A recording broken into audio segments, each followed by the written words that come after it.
বিরিয়ানি পছন্দ করে না এমন মানুষ কমই আছে। হয়তোবা আমরা অনেক সময় অনেক কিছু ঘরে থাকে না, তার কারণে আমরা বিরিয়ানি রান্না করি না বা আমাদের করতেও ইচ্ছা করে না, যেহেতু অনেক কিছু দরকার হয়। কিন্তু আমার কাছে যাই থাকে আমি তাই দিয়ে বিরিয়ানি রান্না করি, তেমন কোনো মশলার দরকার হয় না। আমি এখানে প্রথমে পেঁয়াজটাকে লাল করে ভেজে নিয়েছিলাম সরিষার তেল আর সয়াবিন তেল দিয়ে পরিমাণ মতো।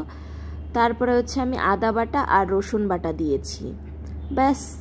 আর দিয়েছি রাঁধুনি বিরিয়ানির মশলা যেটা আছে সেটা দিয়ে ভালো করে মাংসটাকে কষিয়ে নিয়েছি, হলুদ লবণ অল্প একটু মরিচের গুঁড়া দিয়ে। আর এই যে চালটা দেখতে পাচ্ছেন, এই চালটা আমি 1 ঘন্টা আগে নর্মাল পানি দিয়ে ভিজিয়ে রেখেছিলাম। ভিজিয়ে রাখার কারণ হচ্ছে যেন ভাতগুলো সব একসাথে ফুটে যায় এবং ঝরঝরে হয়।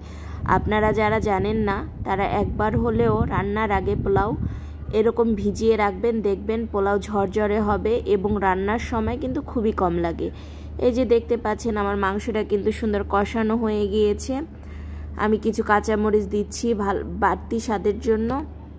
আমি কিন্তু এখানে কোনো টমেটোর সস, বাদাম, তারপরে টক দই কোনো কিছুই ব্যবহার করিনি, যেহেতু এগুলো আমার ঘরে নেই। হঠাৎ আমার বিরিয়ানিও খেতে ইচ্ছা করছে, যা আছে তাই দিয়ে আমি রান্না করছি। এই দেখেন কষানো হয়ে গিয়েছে, এর মধ্যেই আমি চাল দিব। আমি কিন্তু মাংসটাকে হাফ সিদ্ধ করেছি, বেশি সিদ্ধ করিনি। এখন আমি চালের সাথে মাংসটাকে ভালো করে মিশিয়ে নিব। বেশ কিছুক্ষণ ধরে আমি চালটাকে একটু ভেজে নিব লাল লাল করে। তারপরে যখন ভালো করে ভাজা হয়ে যাবে তারপরে আমি এখানে গরম পানি দিয়ে দিব পরিমাণ মতো। আপনারা দেখতেই পাচ্ছেন তেমন কিন্তু ঝামেলা নেই রান্নার। আর অনেকে ভাবতে পারেন এখানে তো আমি অনেক কিছুই দেইনি, তাহলে কিন্তু মজা হয়নি। এটা একদমই ভুল, এটা কিন্তু খুবই মজা হয়েছে। আমার কাছে এভাবে রান্না করতেই ভালো লাগে আর আমি সবসময় এভাবেই রান্না করি। আমি কখনো পোলাওতে বা বিরিয়ানিতে ঘিও ব্যবহার করি না, যেহেতু এখানে আমি সরিষার তেল দিয়েছি একটু। সরিষার তেলের একটা খুবই মজার ফ্লেভার হয়। যারা তেহারিগড়ের তেহারি খান তারা হয়তো বা জানেন যে তেহারিগড়ের তেহারিটা খুবই মজা এবং অল্প মশলাযুক্ত। আমার রান্নাটাও ঠিক সেই রকমই হয়। আমি এখানে কিছু মরিচ দিচ্ছি, দিয়ে আবার ভালো করে নেড়ে চেড়ে চালটাকে ভেজে নিচ্ছি।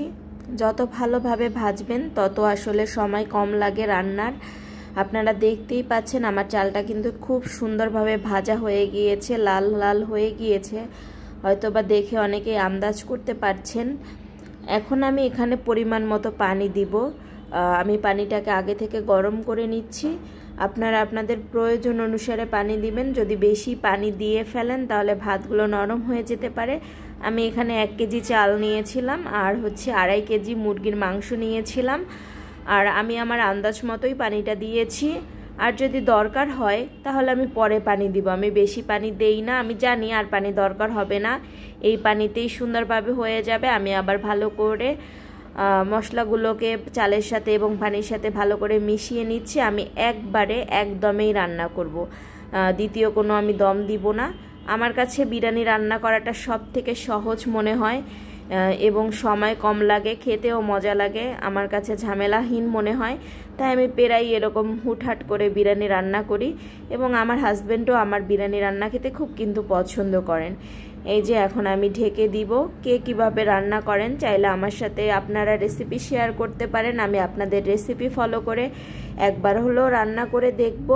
এই যে আমি এখন ঢাকা দিয়ে দিচ্ছি। ঢাকা দেওয়ার পরে আপনারা হয়তোবা দেখতে পারবেন যে পুরো ভাতগুলো সুন্দরভাবে হয়ে গেছে। এই দেখতেই পাচ্ছেন পানিটা পুরো শুকিয়ে গেছে। এখন আমি ভালো করে নেড়ে চেড়ে উপর নিচ করে দিব। এই দেখতে পাচ্ছেন ভাতটা কি সুন্দর ঝরঝরা হয়ে গিয়েছে এবং খুবই কি বলবো, একটা ভাতও চালও ছিল না যে সেটা ফুটেনি, প্রত্যেকটা চাল ফুটেছে এবং খুবই সুন্দর ঝরঝরা হয়ে গিয়েছে।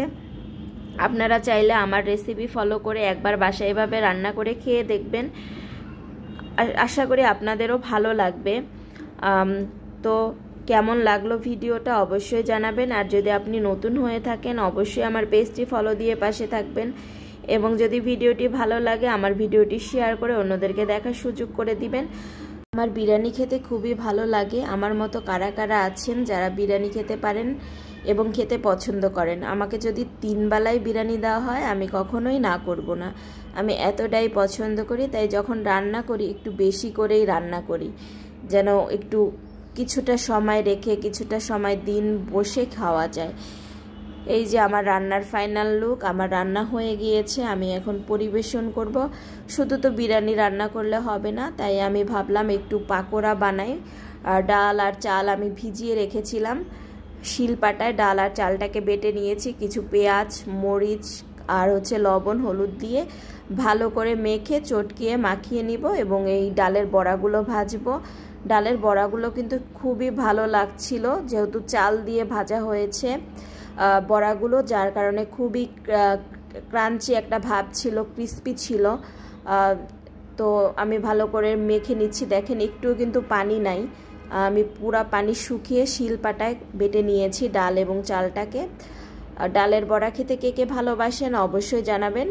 আজকে আমাদের বাসায় 2 জন গেস্ট ছিল, তাই ভাবলাম একটু ঝটপট একটু রান্না করি। আর সাথে আমি ডিম সিদ্ধ করে নিয়েছিলাম, সেটা আমি ক্লিপটা দেখালাম না। এই যে আমার ডালের বড়াগুলো ভাজা হয়ে গিয়েছে। আর রাতের আয়োজনে ছিল পাকা কাঁঠাল, খুবই মিষ্টি, এবং ছিল এই যে বিরিয়ানি দেখতেই পাচ্ছেন।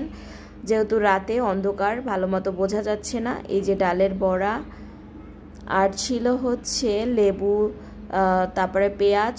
কেমন লাগলো ভিডিওটা অবশ্যই জানাতে কিন্তু ভুলবেন না। সবাই ভালো থাকবেন, সুস্থ।